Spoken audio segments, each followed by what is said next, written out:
بے شک حسین کے لیے رونا بھی سنت. ہر شے کو بدعت نہ بناؤ. پانی دیں. ام سلمہ سے آپ نے فرمایا، ام سلمہ آج ایک فرشتہ ملنے آ رہا ہے بہت خاص، کسی کو کسی کو اندر نہیں آنے دینا.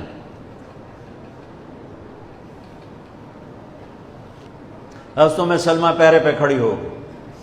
تھوڑی دیر میں حسین آ گئے، چھوٹے بچے معصوم ابھی، اندر جانے لگے. انہوں نے روک دیا، وہ رونے لگے. وہ روئے تو انہوں نے چھوڑ دیا.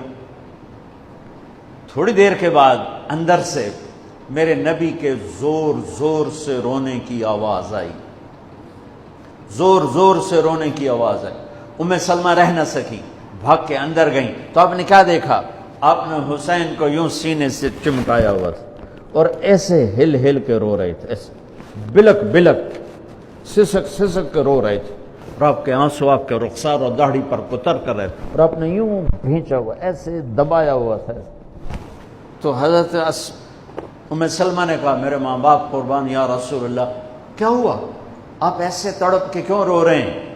تو آپ نے روتی آواز میں کہا، بہتے آنسوؤں کے ساتھ، کپ کپاتے بدن کے ساتھ، کہ ام سلمہ، یہ فرشتہ جو مجھے ملنے آیا تھا، یہ میرے بچے کو دیکھ کر کہہ رہا ہے کہ آپ کی امت اس بچے کو قتل کر دے گی، اور جہاں اس کا خون گرے گا وہ مٹی مجھے دکھائی ہے. اس نے کہا، میں اس لیے اس پہ رو رہا ہوں. ابھی تو وہ شہید نہیں ہوئے اور رویا جا رہا ہے، تو ہم تو ان کی شہادت پہ روتے ہیں بھائی. ہم تو ان کی شہادت پہ روتے ہیں، اور یہ قیامت تک روتے رہے گی دنیا. قیامت، یہ اللہ کا نظام ہے. اس نے کربلا کے واقعے کو یوں کر دیا جیسے ہر سال آج ہی ہوا ہے. آج ہی حسین شہید ہو رہے ہیں، آج ہی عبداللہ کا سر کٹ رہا ہے، آج ہی زینب کی چادر کو پھاڑا جا رہا ہے، آج ہی لاشوں کو گھسیٹا جا رہا ہے. وہ میں حیران ہوتا ہوں. ٹیپو سلطان سرنگا پٹم میں شہید ہوئے. دشمن کون؟ انگریز. کون؟ کافر. تو برطانوی لشکر نے ان کو توپوں کی سلامی دے کر دفن کیا، اور عزت و احترام کے ساتھ دفن کیا.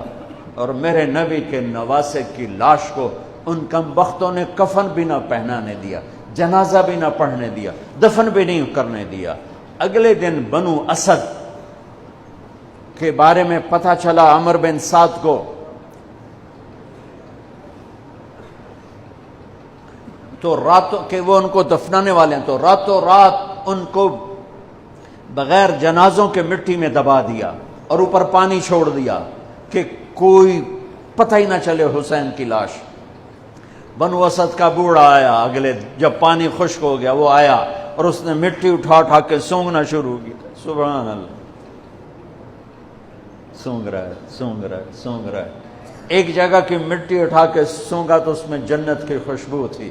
تو تڑپ کے بولا، یہ میرے نبی کے نواسے کی قبر ہے، یہ میرے نبی کے نواسے کی مٹی ہے. کہ وہ جنت کے سردار تھے تو قبر بھی جنت کی خوشبو پھیلا رہی ہے اس کی. حالانکہ بن دیکھی بات ہے، کیونکہ انہوں نے راتوں رات ان کو دبا دیا کہ ان کا جنازہ بھی نہ ہو. لعنت ہو ان کی قبروں پر، ان کی ہڈیوں پر، ان کی روحوں پر، ان کی مٹی پر، ان کے خاک پر.